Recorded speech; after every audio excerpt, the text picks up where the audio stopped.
Banalata express amazing experience, খুবই সুন্দর। ভালো ছিল, অনেক সুন্দর, অনেক খুবই চমৎকার, ভালো লেগেছে। শুধু মোশাররফ করিমের কাস্টিং ভালো হয় নাই, এখানে আরো ম্যাচিউর কাউকে দরকার ছিল। 10 out of 10। একটা কাজ করেন, আমাকে কোলে তুলে নেন, ওর ছোট ভাই হিসাবে। অস্থির ছিল, অস্থির। কি সিনেমা দেখলেন? বনলতা কেমন লাগলো? খুবই ভালো, কেমন লাগলো তোমার? খুবই ভালো। এই সিনেমা কেমন লাগলো? ভালো ভালো, অনেক ভালো ছিল।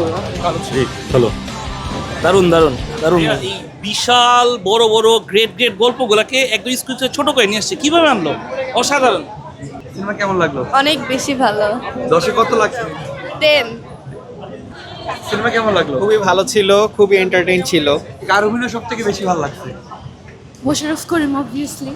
অসাধারণ, অসাধারণ। কার অভিনয় বেশি ভালো লাগছে? সবার সব অভিনয়ে পারফেক্ট। সিনেমা কেমন লাগলো? জোস, super super, complete entertainment, complete entertainment. Cinema কেমন লাগলো? বাংলাদেশের প্রতিটা মানুষের এই ছবিটা দেখা উচিত। আসলে হুমায়ুন আহমেদ স্যার যে কি একটা জিনিস ছিল, এটা তরুণ প্রজন্ম আসলে জানে না। ওরা তো সারাক্ষণ গেমস বিভিন্ন জিনিস নিয়ে থাকে। অবশ্যই অবশ্যই ছবিটা দেখা উচিত। অনেক সুন্দর, অনেক সুন্দর, মানে প্রতিটা দৃশ্য, প্রতিটা মোমেন্ট, এটা আসলে না দেখলে বোঝার মতন। আমি নিজেও একজন শিক্ষক, আর এখানে মোশাররফ করিম স্যারের যে অভিনয়, মানে মাইন্ড ব্লোয়িং। অনেক ধন্যবাদ।